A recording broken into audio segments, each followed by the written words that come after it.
Mapagpalang araw po sa atin lahat at ngayon po ay balitang showbiz muna tayo.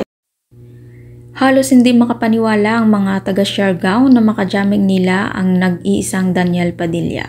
At marami na rin ang nag-upload ng video na makikita na masaya naman si Daniel Padilla.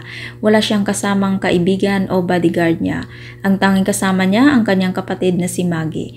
At ang tanong ng ilang netizens, bakit di man lang daw madamaya ng kaibigan niya si Daniel Padilla sa kanyang pinagdadaanan na pangbabatikos mula sa publiko.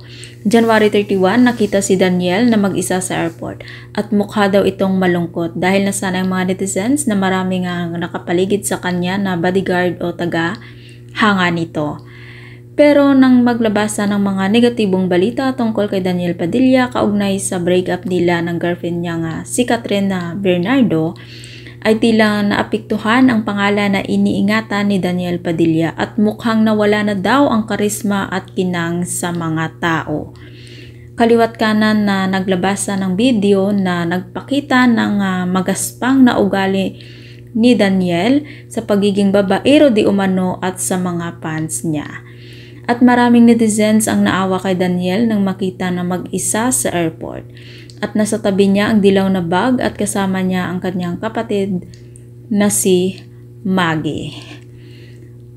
At magkasama silang nagbakasyon sa Siargao at ito na rin ang nagiging karama niya sa mga pinagdadaanan niya sa ngayon. At sa mga video na kumakalat, makikita na nag-concert ng si Daniel Padilla at maraming fans ang masaya dahil di nila inasahan na makajaming nila si Daniel Padilla. At kahit sa labas ng bar maraming nakaabang sa kanya, wala pa ring kupas ang karisma ni Daniel Padilla sa mga tao. Komento ng ilang netizens, mukhang sa isla ng Siargao naglabas ng kalungkutan si Daniel Padilla at hinahanap ang kanyang kalayaan. Sana all hinahanap ang kalayaan. Sana nga ay mahanap na ni Daniel ang kanyang kalayaan at makamove on na sila ni Catherine pareho sa isa't isa.